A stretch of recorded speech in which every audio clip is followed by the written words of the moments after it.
Sa mapagpalang umaga po sa ating lahat mga kalingap. At nandito po tayo sa isang hotel na nisponsoran, no, sa Team Kalingap, especially kay Kuya Bal. Dahil nandito nga po tayo sa malapit sa TV5. At ang isa sa mga sadya ay magpaliwanag si Kuya Bal sa Raffy Tulfo in action. At malinawan din yung ibang mga akusasyon na ibinato sa kanya ng pamilyang Batalero. So, ano nga ba ang dapat nating pag-usapan ngayon? Yun tungkol sa mga ginagawa ni Kuya Bal, no? Bakit kailangan niyang pumunta dito? Ano yung mga rason? Bakit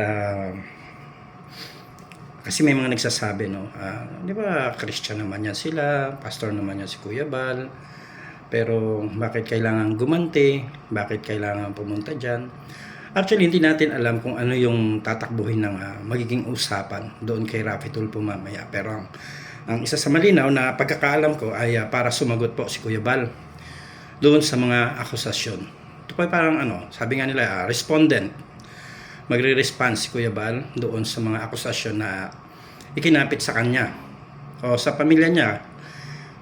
Diba? Kasi syempre, alam naman natin, ang sakit ng kalingkingan, ramdam ng buong katawan. So, hindi nga lang pamilya niya ang nakakaramdam, pati po yung mga taong nagmamahal at sumusuporta kay Kuya Bal. So, bakit nga po ba kailangan pumunta ni Kuya Bal dito? At naghihiganti ba siya? Ano bang gusto niyang ipakita? No? Para sa akin kasi, pwede ka namang manahimik. No? Pwedeng hindi ka naman magsalita. Hayaan mo na lang yung mga taong nagsasalita ng mga bagay na against sa'yo. Kaya lang kasi mayroong isinasaalang-alang din ang ama ng Kalingap. Kung siya lang siguro, baka hindi na po yan magsalita. Kung siya lang, baka hindi na siya kumibo. Hayaan na lang niya dahil si Kuya Bal naman ay kumbaga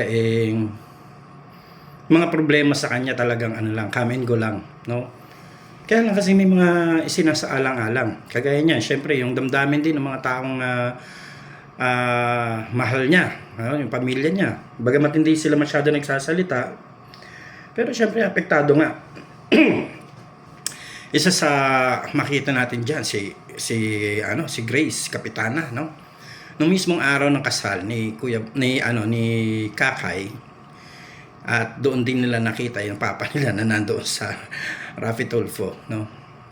Talagang bumuhos ang luha ng mga bridesmaid doon sa sa kasalan na 'yon. So, alam natin apektado. Pero bakit hindi sila nagsasalita? Kasi nahayaan nila yung papa nila ang gumawa ng desisyon. And even Kalingap Rab, yan. Si Kalingap Rab, nagsasalita na rin si Kalingap Rab ngayon. Sa tagal ng pagkakakilala ko kay Kalingap Rab, hindi po yan pala patol o pala sagot sa mga kung ano-anong akusasyon. Pero ngayon, nagsasalita na si Kalingap Rab. Ito po bang gagawin ni Kuya Bal ay paghihiganti? Or sa tagal na binablog ni Kuya Bal si V at yung kanyang pamilya, nakita ko yung grabing pagmamahal niyan. Siyempre kami ang kasama niyan eh. Sabi niya, bibilang ko siya ng ganito para maayos yung buhay nila. Bilang ko sila ng tricycle. Bibilang ko si Miss B ng motor, ganyan. Papaayos ko yung bahay niya. Papaayos ko yung bubong. Papaayos. Ang daming pagka bumili ng isda, kasama rin sila sa binibigyan. No, sa ikot namin 'yan. Nakita ko yung yung grabeng pagmamahal. Ang tanong, bakit ba tayo minsan kailangan gumawa ng ganito? Kasi nasasaktan tayo eh. At kapag dumating ka sa punto na ikaw ay nasasaktan, ibig sabihin nagmahal ka. Kasi kung wala ka namang pakialam sa isang tao, ba't ka masasaktan? Di ayaan mo siya, di ba?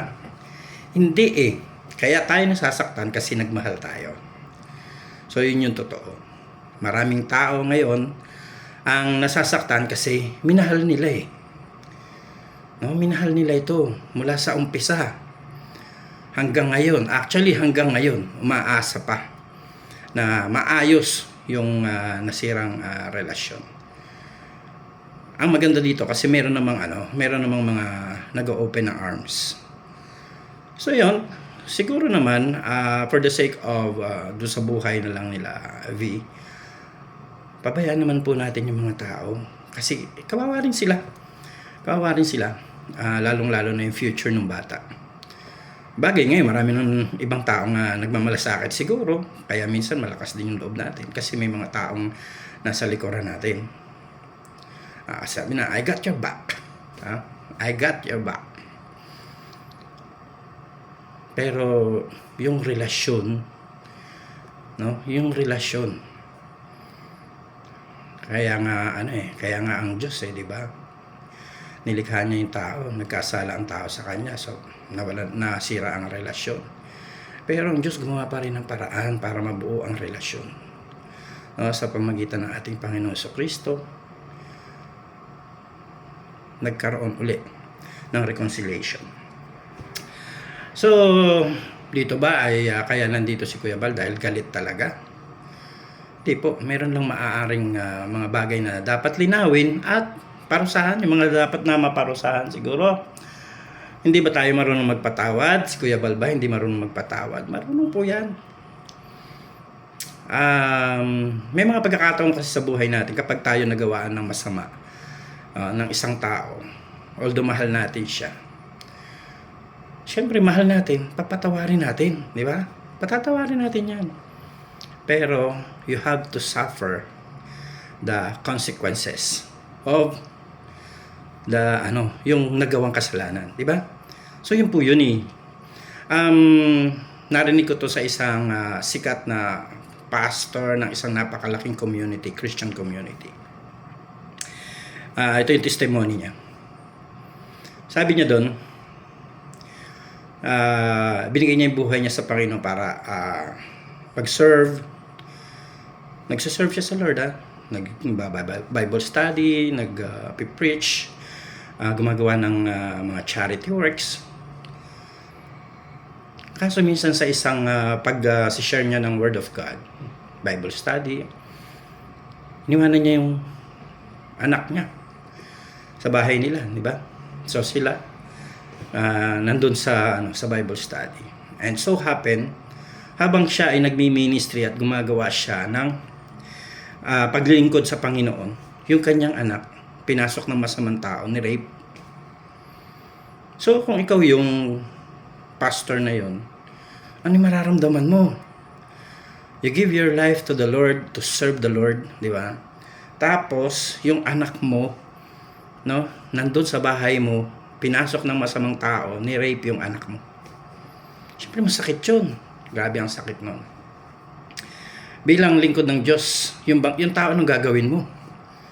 Kung siguro ibang mga tao lang yan, siguro pag nakita baka papatayin, bubugbugin, sasaktan, hanggang doon sa lakas na kaya niyang pwedeng ibigay. Pero itong tao na to, dahil pastor siya, gusto niya ipakita na he has the glory of God. Yung tao na to, nung magkaharap sila ng rape sa kanyang anak, bagamat galit siya, bagamat masama ang loob niya, halo-halong emosyon, pero yung tao, pinatawad niya pa rin yung ng rape sa anak niya. Pinatawad niya, di ba? Ganun kalaki yung puso ng tao na yun. Pinatawad niya, pinag-pray niya, actually sinira niya pa ng Word of God, at yung tao na yun ay naging sumunod sa Panginoon. Pero ito yun, nakakulong ba siya o hindi? Nakakulong pa rin po. Ibig ba sabihin dahil pinatawad mo yung tao, pwede mo na rin siyang i-release, di ba? Hindi. You have to suffer the consequences ng bagay na ginawa mo. So ganito rin po yan. Yan din po ang nakikita ko dito kay Kuya Bal. Mahal niya sila V, mahal niya yung pamilya, no? Pero kailangan niyang turuan. At saka kailangan niyang depensahan yung kanyang sarili. No? yung pagdepensa niya sa sarili niya, ito yung pamamaraan na nangyayari ngayon. Ito yung pamamaraan na ginagawa ngayon. Hindi dahil galit, hindi dahil hindi kayang patawarin, kundi kailangan niyang depensahan yung sarili niya for the sake of the people na nasa paligid niya.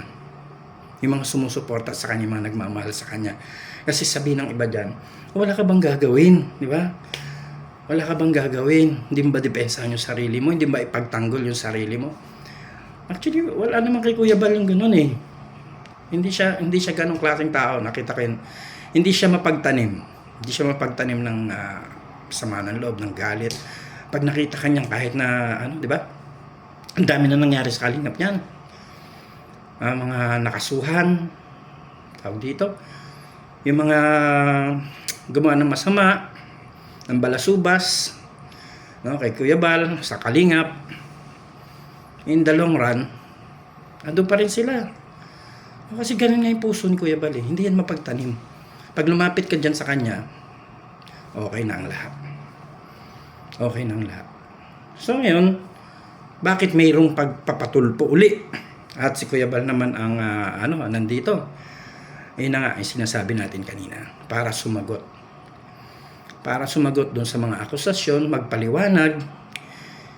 At syempre, yung foundation na binuo, hindi lang naman para sa pamilya nila yan. Kaya nga foundation yan eh. Nakita natin, di ba? Ang daming tinutulungan. Nakita natin ang daming pinag-aaral. Ang daming pinakain. Ang daming, saksi po kami. For the past 6 years na nandito po ako sa Kalingap. Saksi kami dahil kasama kami ni Kuya Bal sa mga ginagawa niya. Magbigay ng mga bigas sa lansangan, magbigay ng ulam. Simple nga lang yan eh. Kahit umuulan. Diba? Magluluto para may pakain sa mga bata. Kung ikaw yung magaganon, baka magsawa ka bandang huli. Diba? Ibahin mo yung content mo. Yung content na hindi ka na masyado mapapagod.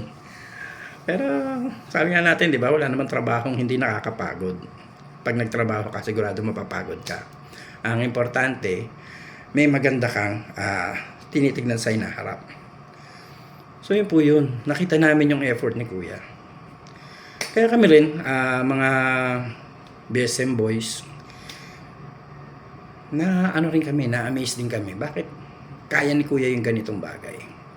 Una, medyo sa puso yan eh. Di ba? Pastor nga eh. Kung ano man yung nakikita natin, naririnig natin sa kanya, hindi siya sa gano'n. Hindi siya sa kabila. No? Hindi naman siya dalawang muka. No? Ibig ko sabihin, yung nakikita natin sa kanya is for content lang. Pero getting to know him better, siguro mas maganda. Tumira ka talaga. At makita mo siya. Makilala mo siya. Diba? So yun po yun. Yun lang po yung sinasabi natin dito. Kailangan po natin na minsan magsalita rin para sa atin. Para depensahan yung sarili natin. Pero hindi ibig sabihin galit ka na habang buhay dun sa tao na yun. Actually, narinig natin, no? Diba? Mahal ni Kuya Bal sila V. Lalo na si V, no? Even Kalingap Rab. Kung pwede nga lang madaliin, magicin, no, di ba? Na magbago ang isip nila at bumalik muli sa Kalingap. Pero time will come, no? Marirealize din po nila yan. Sino ba ang totoong nagmamahal? At sino ba yung mga gumagamit lang talaga? Kasi sabi, parang ginagamit sila ng Kalingap, kaya sila kakaganyan. Sa ganito pong klaseng business, o sa ganitong klaseng trabaho, give and take po yan. Siyempre may binibigay sa'yo, may din yan, for the sake ng mga taong kinoconsider natin, di ba? Meron din tayong mga taong kasama, may mga tao tayong pinapakain, pinatitira sa bahay, yung kanilang mga everyday necessities. So ganun din po yun. Hindi naman po yan lahat yung take ay mapupunta sa kanila.